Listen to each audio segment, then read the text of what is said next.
নিজেকে বিহারের মেয়ে এবং তার নাম ময়ূরাক্ষী এই বলে পরিচয় দিল বনলতা।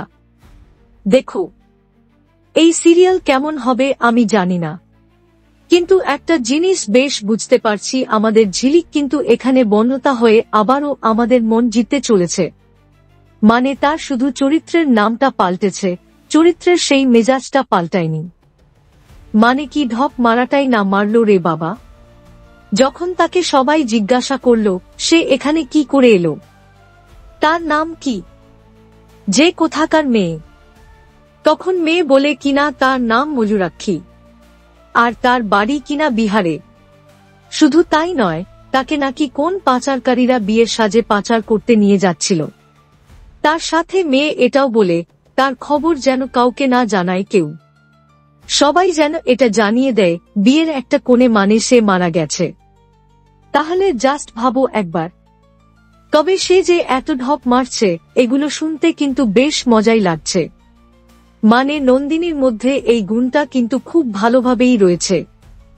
বাকি ওদিকে আবার এমন অবস্থা হয়েছে যে মানে ওই লাজবন্তী তো ডাকাতের ভয়ে জ্ঞান হারিয়ে ফেলে।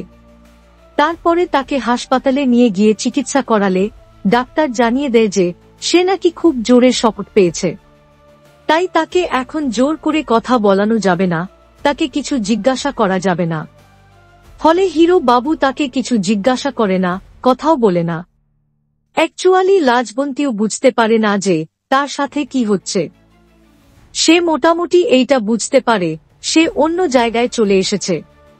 আর তারপরেই তো তার ঘোমটাটা যখন তোলা হয় তখন দেখে বউ পাল্টাপাল্টি হয়ে গেছে। বনলতা তো খুবই চালাক, যেহেতু সে শহরের লেখাপড়া জানা মেয়ে তাই। কিন্তু এই লাজবন্তী তো খুবই সহজ সরল, তাই বনলতা কিন্তু খুব সহজেই ঢপের চপ খাইয়ে সারভাইভ করে যাবে। কিন্তু প্রশ্ন হচ্ছে লাজবন্তী কি করবে, আর যেই বাড়িতে গিয়েছে উঠেছে তারাই বা কি করবে। দেখুন কোণে দেখা আলো, সোম থেকে শুক্র রাত 9:30 শুধুমাত্র জি বাংলায়। এইরকম সমস্ত আপডেট সবার আগে পেতে অবশ্যই আমাদের চ্যানেলটি সাবস্ক্রাইব করে নিও।